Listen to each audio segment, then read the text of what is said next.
दादी की पहली सैलरी। विनोद ड्राइंग रूम से बैठकर टीवी देख रहा था। मनीषा और सरला देवी दोनों किचन में थे। मनीषा बर्तन मांज रही थी। सरला देवी सुबह के नाश्ते की तैयारी में लगी थी। 9 साल की पिंकी स्कूल जाने के लिए तैयारी कर रही थी। विनोद ने ड्राइंग रूम में ही ऊंची आवाज में कहा, मनीषा, तुम्हारा पगार आ गया है? अगर आ गया है तो इस महीने की ईएमआई तुम भर देना। मेरी सैलरी आने में अभी वक्त लगेगा।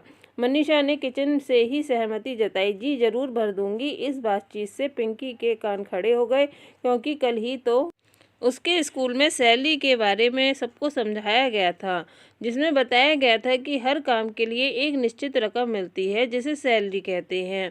इस बात को की याद आते ही वह तुरंत किचन में दौड़ी। उसको ऐसे अचानक दौड़ते देख विनोद भी उसके पीछे पीछे गया। पिंकी ने अपनी दादी से जाकर कहा कि दादी, आपको सैलरी नहीं मिलती है क्या? विनोद और मनीषा एक दूसरे की तरफ देखकर मंद मंद मुस्कुराए। सरला देवी ने पिंकी को समझाते हुए कहा, बच्चा, तुम्हारे मम्मी पापा ऑफिस जाते हैं, इसलिए उन्हें सैलरी मिलती है।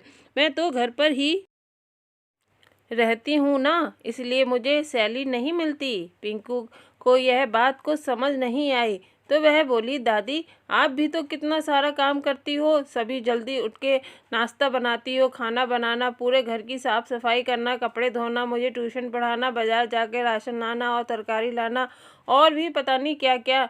आपको इन्हीं सभी कामों की वजह से तो पापा और मम्मी निश्चिंत होकर काम पे जाते हैं और मैं भी स्कूल में अच्छे नंबरों से पास हो जाती हूँ। तो क्या आपके काम की कोई वैल्यू नहीं? पिंकी की बातें सुनकर कुछ पलों के लिए सब शांत हो गए। 9 साल की एक छोटी सी बच्ची जो सोच रही थी वह गलत नहीं थी।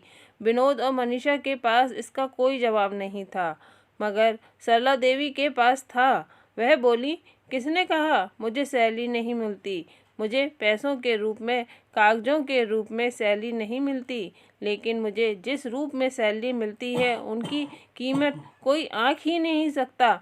मैं घर की जिम्मेदारी संभालती हूँ तो मुझे तुम्हारी मम्मी एक दोस्त के रूप में मदद करती हैं। तुम्हारी मम्मी की दोस्ती मेरे लिए वह सैलरी है। पैसों की ज़रूरत होती है और मैं तुम्हारे पापा को बोलती हूँ तो बिना ये जाने कि मैं उनका क्या करूँगी वह मुझे झट से पैसे निकाल कर दे देते हैं। तुम्हारे पापा का यह विश्वास मेरी सैलरी है, और तुम जो मुझे इतना प्यार करती हो, मेरे बारे में इतना सोचती हो, वह वो मेरा बोनस है। अब बताओ, क्या मुझे किसी से कम सैलरी मिलती है? दादी की बातें सुनकर पिंकी खुश होकर दादी को गले से लगती है और बोली, अरे वाह दादी, आप तो बहुत अमीर हैं। सबके चेहरों पर बड़ी मुस्कान आ गई। मनीषा सरला देवी के पास आई और उनका हाथ पकड़कर बोली, मम्मी जी, हमने कभी इस बारे में सोचा ही नहीं, लेकिन आपको कभी इस बारे में विचार नहीं आता कि आपको भी सैलरी मिलनी चाहिए? कभी कभार वह भी जब तुम लोगों को कुछ खरीद कर देना होता है तब थोड़ा सा बुरा लगता है। सरला देवी ने हिचकिचाते हुए कहा। पिंकी बीच में ही बोल पड़ी, तभी तो मैं आपसे कह रही हूँ दादी, आप ट्यूशन दीजिए।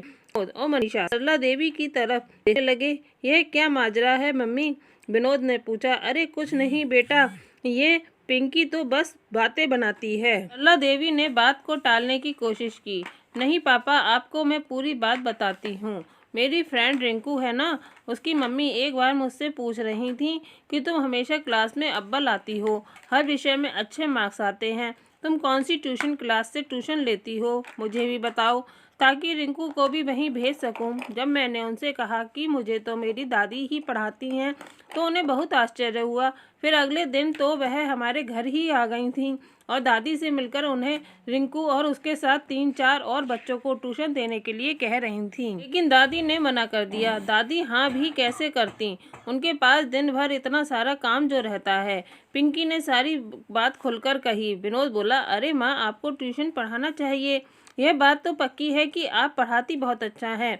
देखिए, मुझे भी तो आपने ही पढ़ाया था, उसी की बदौलत मैं इतनी अच्छी नौकरी पर हूँ आज। और रही बात घर के कामों की, तो हम उसके लिए एक काम वाली रख देंगे। आप अपना वक्त ट्यूशन पढ़ाने के लिए दीजिए। सरला देवी ने थोड़ी आनाकानी की, लेकिन बेटा, बहू और पोती ने मिलकर उन्हें ट्यूशन चलाने के लिए मना ही लिया। 1 महीना बीत गया। सरला देवी ने उनके बहू बेटे और पोती को एक अच्छे रेस्टोरेंट में अपने पैसों का खाना खिलाया। उस दिन सरला देवी की आंखों में रिश्तों की कमाई के साथ अपनी पहली कमाई की खुशी और संतोष चमक रहा था। मेरी ये कहानी कैसी लगी? अच्छी लगी हो तो लाइक जरूर कीजिए और शेयर भी कीजिएगा। देखिए, सब्सक्राइब करना बिल्कुल मत भूलिए। धन्यवाद।